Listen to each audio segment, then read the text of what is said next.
नी सा गा पानी पानी गा पा पद पद गा नी सा नी सा गा पानी पानी गा पा पद पद गा नी सा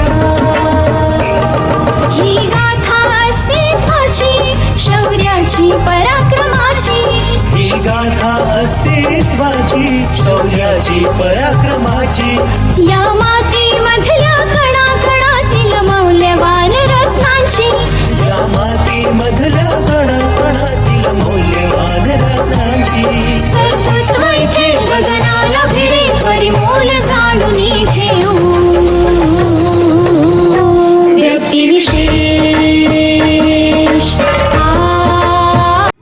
नमस्कार. Radio MPSC Guru spreading the knowledge powered by spectrum अकॅडमीमध्ये मी रत्नमाला सूर्यवंशी तुमचे सर्वांचे स्वागत करते. विद्यार्थी मित्रांनो, आज आपण व्यक्तिविशेष या सत्रांतर्गत सरोजिनी नायडू यांच्या जीवनकार्याविषयी थोडक्यात जाणून घेऊया. सरोजिनी नायडू यांचा जन्म 13 फेब्रुवारी 1879 साली झाला. भारतीय स्वातंत्र्य लढ्यातील एक थोर कार्यकर्त्या, प्रभावी वक्त्या व कवयित्री. त्यांचा जन्म हैदराबाद येथे सदन कुटुंबात झाला. त्यांचे पूर्वाश्रमीचे नाव सरोजिनी अघोरनाथ चट्टोपाध्याय असे होते. अघोरनाथांचे मूळ घराणे पूर्व बंगालमधील व गाव ब्रह्मनगर. अघोरनाथ 1878 मध्ये हैदराबादला शैक्षणिक संस्था स्थापन करण्याच्या उद्देशाने आले आणि पुढे निजाम महाविद्यालयाचे प्राचार्य झाले. ते शिक्षण तज्ज्ञ व कळकळीचे कार्यकर्ते म्हणून प्रसिद्ध होते. सरोजिनींच्या आई वरसा सुंदरी देवी मूळच्या बंगालच्याच. त्या बंगालीमध्ये कविता करीत. सरोजिनींवर अशा सुसंस्कृत पालकांचे संस्कार लहानपणीच झाले. यातून त्याचे कविमान घडले आणि लहानपणीच त्यांना कविता रचण्याचा छंद जडला व स्फूर्ती मिळाली. त्यांचे प्राथमिक शिक्षण घरीच खाजगीरित्या झाले. वयाच्या 12व्या वर्षी त्या मद्रास इलाख्यात मॅट्रिक परीक्षेत पहिल्या आल्या 1892 मध्ये. त्यानंतर 3 वर्ष प्रकृती ठीक नसल्यामुळे त्या घरीच राहिल्या. निजामांची छात्रवृत्ती घेऊन पुढे त्या इंग्लंडला उच्च शिक्षणासाठी 1895 मध्ये गेल्या. लंडन आणि केम्ब्रिज येथे थोडे शिक्षण घेतल्यानंतर प्रकृतीच्या अस्वास्थ्यामुळे अर्धवट शिक्षण सोडून इटली पाहून त्या मायदेशी परतल्या. पण या वास्तव्यात त्यांचा एडमंड गॉस या इंग्रज साहित्य समीक्षकांशी चांगला परिचय झाला. त्यांनी आपल्या काही कविता त्यास दाखविल्या आणि पुढील काव्यलेखनात गॉस यांचे चांगलेच मार्गदर्शन लाभले. द गोल्डन थ्रेशोल्ड 1905 या त्यांच्या पहिल्या काव्यसंग्रहास गॉसने प्रस्तावना लिहिली आणि हा काव्यसंग्रह त्यावेळेच्या साहित्य क्षेत्रात चांगलाच गाजला. त्याला वृत्तपत्रातून यथोचित प्रतिसाद मिळाला. रवींद्रनाथ टागोरांनीही सरोजिनींचे कौतुक केले. विद्यार्थी मित्रांनो, सरोजिनी नायडू भारतात परत आल्यानंतर 1898 मध्ये त्यांनी डॉक्टर गोविंदरायजुलू नायडू या निजामच्या संस्थाने विदुर डॉक्टरशी ब्राह्मो समाजाच्या रीतिरिवाजानुसार लग्न केले. हा विवाह बंगाल व मद्रास असा आंतरप्रांतीय व आंतरजातीय होता. त्यामुळे त्यावेळी तो फार गाजला व तेथूनच सरोजिनीच्या सामाजिक कार्यास सुरुवात झाली.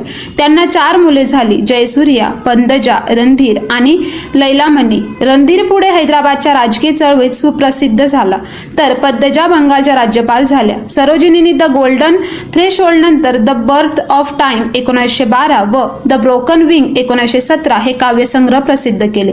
हिंदी महिलेने सुरेख इंग्रजीत लिहिलेल्या या कविता स्वर माधुर्य, राष्ट्रीय दृष्टिकोन, प्रेमाचा पुरस्कार आणि क्रांतिकारक राष्ट्रवादी विचार इत्यादी वैशिष्ट्यांनी लोकप्रिय झाल्या.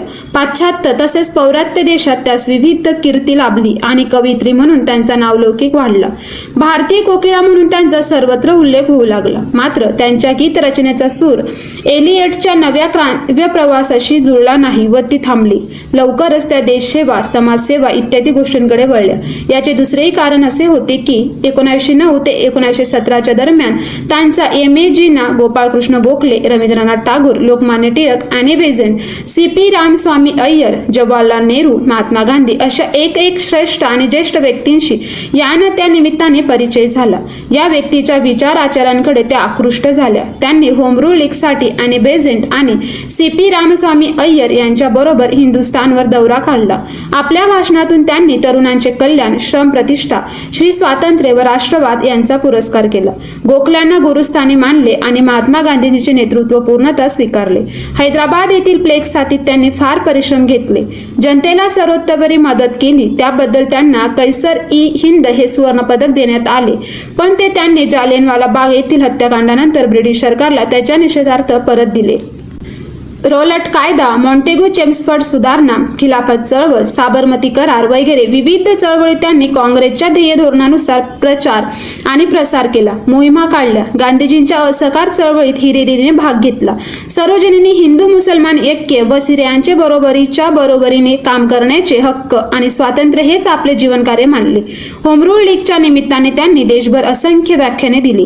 त्यांच्या प्रभावी वक्तृत्वाने गोखल्यांसारखी श्रेष्ठ माणसेही भारावून गेली. टिळकांच्या मृत्यूनंतर त्या पूर्णतः गांधीवादी झाल्या आणि पेहराव व राहणीमान यात त्यांनी आमूलाग्र बदल केले. त्यांनी आपले वास्तव्य हैदराबादमधून मुंबईत हलविले. त्या मुंबई महापालिकेत सभासद म्हणून निवडून आल्या. त्यांनी पुढे प्रांतिक काँग्रेस अध्यक्षा झाल्या. 1921 मध्ये कानपूर येथील अखिल भारतीय काँग्रेस अधिवेशनाच्या त्या अध्यक्षा म्हणून निवडून आल्या.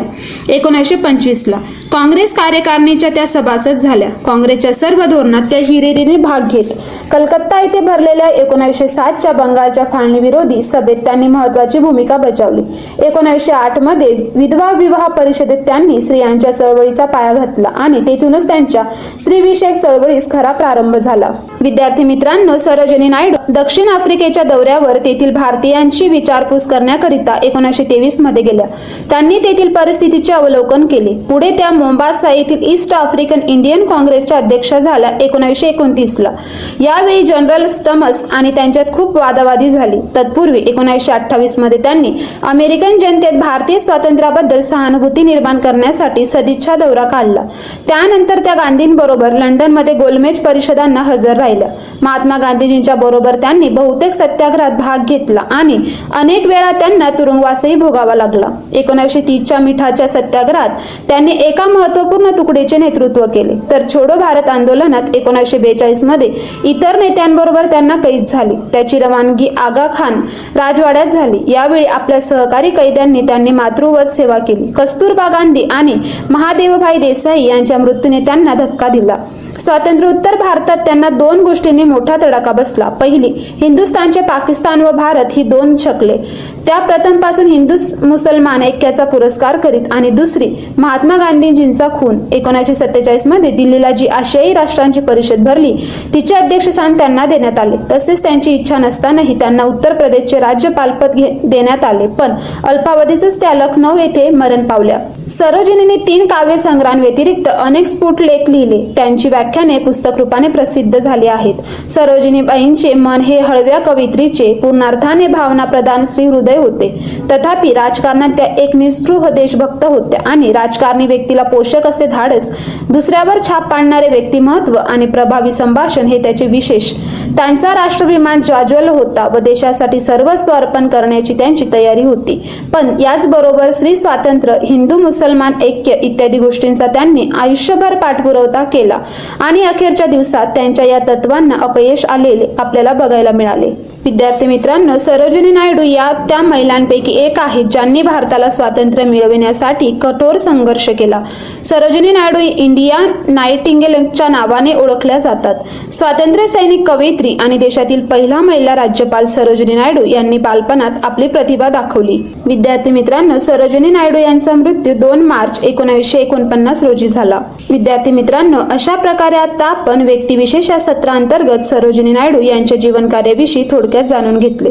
तर आता आपण इथेच थांबूया. तोपर्यंत तुम्ही ऐकत राहा radio MPSC Guru, spreading the knowledge, powered by spectrum academy. धन्यवाद. कंपनी सुरू केली होती. ती आज जगातील सर्वात प्रभावशाली आणि महाबलाढ्य सॉफ्टवेअर कंपन्यांमध्ये गणली